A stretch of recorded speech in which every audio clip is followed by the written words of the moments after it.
Hürmetli vatandaş, bugünkü leksiyalarımıza başlayımız. Leksiyada Sıdıkacı Rozi. Washington'da sözdeyimiz. Bugün Çiğsaq 2019 yıl 9. ayının 11. günü. Bu Amerika tarixida nəhayət zor bir vaka yüz bergen, yani teröristler hücum kılgan bir gün.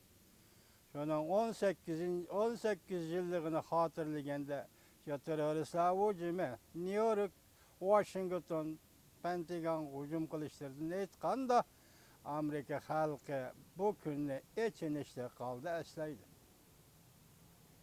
İçinişte kaldı eslaydı. Biz hem şu vakada kaza kılgan Amerikalı fıralağa ve olanın ata-ana, bala çakıllarına şundak deyimiz ki yanıla teselli birimiz ve teselli bilen özünü avutuşunu dileyimiz hürmetli vatandaşlar. Bu tükürde değil. Hazırki vaziyetin aytqandı bugünlerde vaziyetini mi desiniz? Heptinin ikinci günü kiler hepte Amerika Devlet Meclisi'de Şangan meselesi doğrusu da guaflık bir işiğini ötküzülürken bu işiğin gazı Huang Jifang bilen Hıyinşi Kanada terzali. Devlet teveligi de Huang Jifang Şangan'dan kilovatı bu lazır. Germaniyada ziyarette ertesi Washington'un kiliş mümkün. Şu vaxtıda guahlıqdan qanda ötüdü biz sizlərə biz dikkat qılımız ve bu doğru sizlərə leksiya sözləyimiz. Yana birisi en mühim vəziyyətlərin en mühim məsulesi bu qatım ötkəndə sizlərə biz 9. ayının 6. gün Amerika Qoşmuş Ştatlarının devlet işlakatı ve Mike Pompeo Uygurlar doğrusu da sözləb, nəhayət konkret sözləb. Bu yıl Birleşken Devletler Teşkilatı'nın umumi yığınında başka Allah halkları bilen yaka devlet vekilleri bilen geçirenler birlikte bir yığın açıp Uygur meselesini umumi yığında oturuğa koyumuz dedi. Şungacha şu günü emas, yani bir şunda bayanat ilan kılgandan keyin Cumhur hükümeti şu günü emas, 4 gün ötkendan keyin Cumhur Taşqi İşler Ministerliğinin bayanatçısı Hua Chunyin'in illetin cevap kaytırdı. Bugün ben sizlerge moşu vaziyetine devir kılgan ahvalda leksiya sözlerimiz hürmetli vatandaşlar. Mavzu birinci. Amerika Qoşmuş Ştatları Birleşken Devletler Teşkilatı da Şinjan meselesi boyunca sada kaytırdı. Cumhur bunun için qattiq narazı bolğanlığını bildirdi. Mavzulu haber 9. ayının 10. günü Amerika vazdan Xitay tel programı ilan kılındı. Haber bundak başladı. Washington, Cumhur haftanın 1. günü Amerika Qoşmuş Ştatlarının Şinjan meselesi doğrusudaki bayanları ve siyaseti Cumhur Taşqi İşler Ministerliğinin bayanatçısı Hua Chunying muhbirlarını kütüp eleş yığınıda mındak dedi.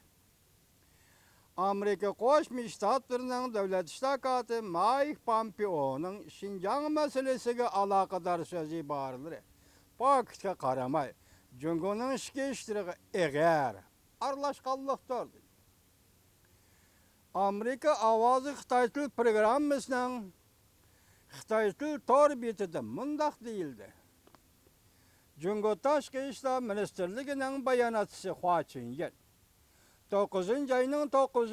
günü muhbirlarını kütüp eliş yığınıda muhbirlarının Şinjan meselesiyle alakadar soragan suallarına cevap bergende mındak dedi. Amerika siyaset vazirinin sepsetleri dünya halkını aldı almaydı. Fakat ulanın kişilerge etkili olmaydıgan siyasi məqsədlərini ilgirligen alda aşkarılaydı. Ötki haftanın 5. günü Amerika Qoşmuş Ştatlarının devlet işlakatı Mike Pompeo mındak görsetken.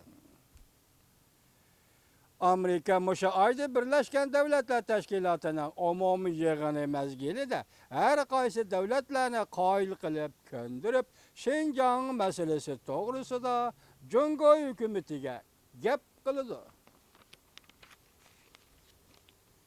Devlet İşler Katibi Mike Pompeo ötken haftanın Cuma günü de yani 9. ayının 6. günü gün sayın geçirin 9. ayının 6. günü Kansas Ştatlık Üniversitesi muhbirliğe mundaq görsetdi.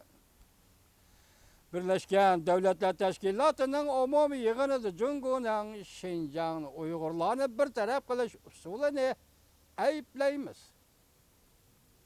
Birleşken Devletler Teşkilatı'nın umumi yığınıdır Cungu'nun Şincan'da Uygurlarını bir taraf kılış usulünü ayıplayımız.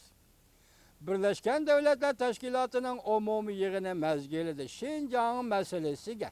Müstemlik Uyguristan meselesiga alakadar yığın etiş arkalık alakadar devletlerinin Amerika'nın bu hareketini kol işini kolga keltirip Şincan'da Uygurlarının eksploatasiya kılınışını ahırlaştırımız.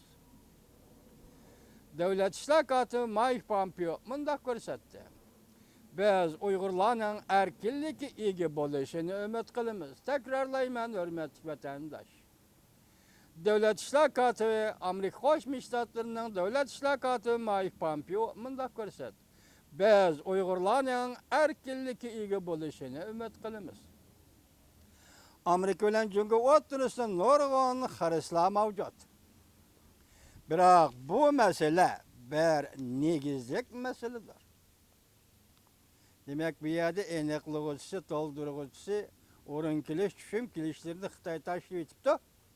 Masalan, bu yerda nima deydi? Davlat ishlar katibi Mike Pompeo Amerika bilan Cungu o'rtasida nurg'un xarishlar mavjud. Biroq bu mesele bir negizlik meseledir. Yani Uygur meselesi negizlik meseledir. Bu şu Uygurlardan tartib, ilişki olmaydigan kişilik hukuk meselesidir. Devlet İşler Katibi Mike Pompeo yana mundaq ko'rsatdi. Amerika Şinjan meselesini hal qilish. Uygurlarni Junguning eksploatatsiya qilishini oxirlashtirish jihatda ko'rsatgan tirishchanligimiz teha yeterlik emas. Şunlaşqa biz bu türlü ishni kengaytib, Birleşken Devletler Teşkilatı'nın umum yığınida o'ttirib qo'yamiz. Birleşken Devletler Teşkilatı'nın umum yığınida o'ttirib qo'yamiz. Bayanatçı Hua Chunyuan mundaq dedi. Kasbiy iqtidarni yetiştirish, tarbiyalash markazining qurilishi. Bundaq tarbiyalashning boshqa davlatlar ishlatgan asabiylik va zo'ravonlikdan qo'g'dinish tadbirlaridan mohiyat jihati farqlanmaydi. Hua Chunyuanning gapi. Bayanatçı Hua Chunyuan o'xshashli mundaq ko'rsatdi. 3 yil bo'ldi Şinjan'da zo'ravonlik harakatlar yuz bermadi.